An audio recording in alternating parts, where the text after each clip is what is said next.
27 दिसंबर मुंबई का बांद्रा एरिया। हजारों लोग सड़कों पर सिर्फ एक झलक के लिए घंटों इंतजार करते हैं। ये किसी पॉलिटिशियंस की रैली नहीं है, ये किसी मसीहा का दरबार नहीं है, ये भीड़ है उस इंसान के लिए जिसे इंडिया भाईजान कहता है। लेकिन इसी भीड़ की दूसरी तरफ एक और सलमान खान है। वो सलमान जिस पर 20 साल तक कोर्ट के चक्कर लगाने का इल्जाम लगा। वो सलमान जिसे बॉलीवुड का ओरिजिनल बैड बॉय कहा गया। वो सलमान जिसका गुस्सा कई एक्टर का करियर तबाह कर चुका है। तो आखिर सलमान खान असल में कौन है? क्या वो एक मसीहा है जो बीइंग ह्यूमन के जरिए हजारों की मदद करता है, या वो एक ऐसा प्रिविलेज बर्ड है जो कानून से ऊपर उठने की कोशिश करता है? सवाल ये है कि उन्होंने क्या किया। सवाल ये है कि इतनी कंट्रोवर्सीज और इतने दुश्मनों के बाद भी वो पिछले 35 सालों से बॉलीवुड के अनक्राउडेड किंग कैसे बने हुए हैं? क्या सलमान खान जैसे गॉडफादर बॉलीवुड को दोबारा कभी मिल पाएंगे? जानेंगे इन सारे सवालों के जवाब आज की इस वीडियो में। Forever crush Salman. जवानी हमारी एकदम जाने मन थी।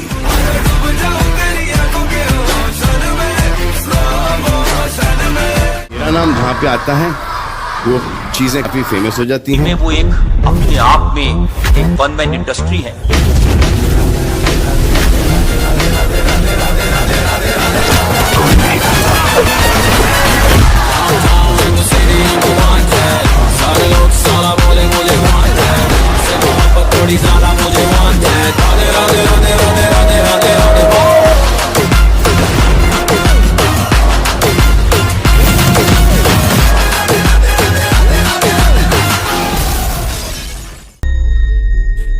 मेरे एक दोस्त हैं हमारी फिल्म इंडस्ट्री के।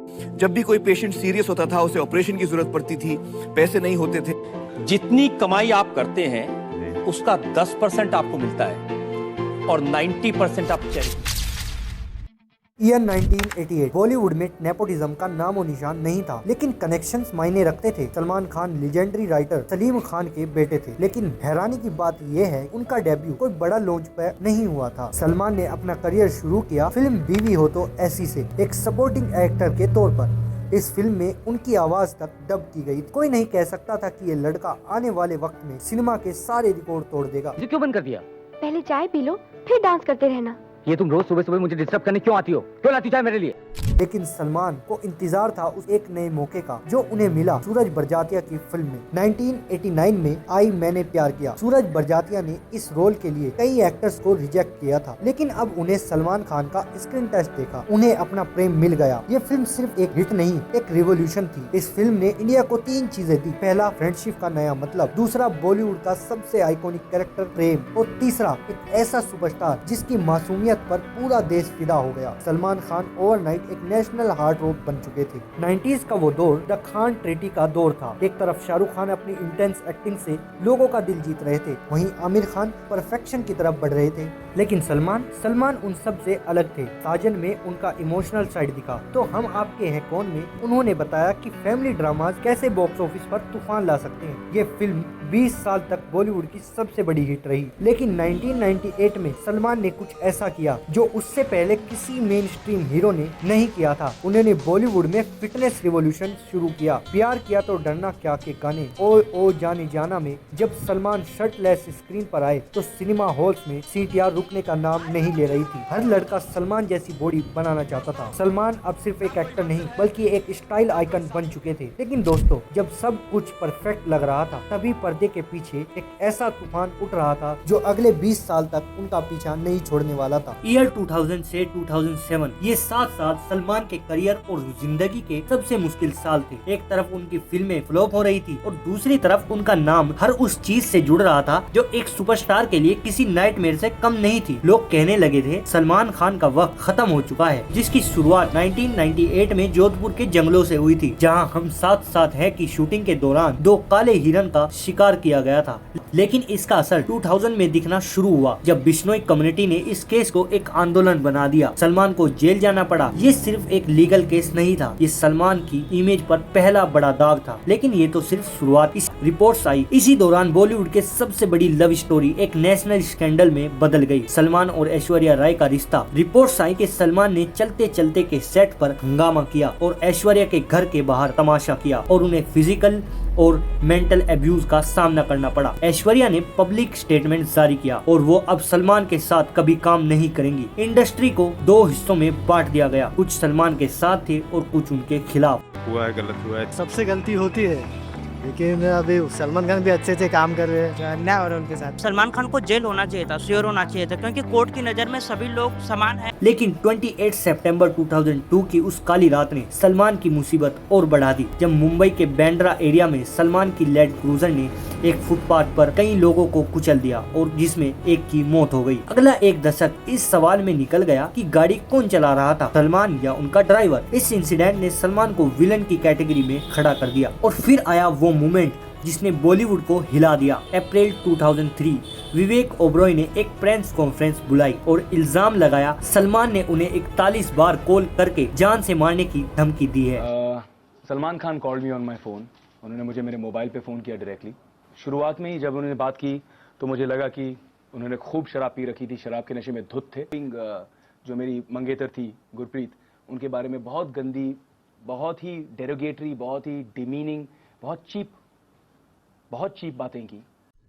इस इंसिडेंट ने विवेक का करियर तो तबाह किया ही, लेकिन सलमान की इमेज एक ऐसी बुली की बन गई जिससे पूरा बॉलीवुड डरता था। उन्हें फिल्म मिलना कम हो गई, ब्रांड्स ने पीछे हटना शुरू कर दिया। 2007 आते आते सलमान खान बॉक्स ऑफिस पर स्ट्रगल कर रहे थे। उनका पर्सनल लाइफ मैस में था और करियर आईसीयू पर। हर जर्नलिस्ट ने लिख दिया था कि the end of Salman Khan.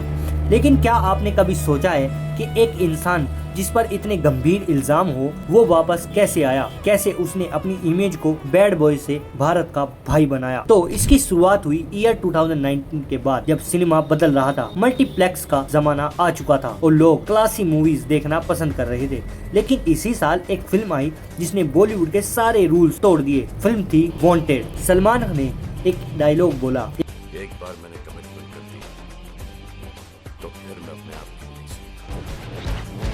और ये कमिटमेंट थी उनके फैंस से वापस नंबर 1 बनने की। वांटेड के बाद जो हुआ वो बॉलीवुड ने पहले कभी नहीं देखा था।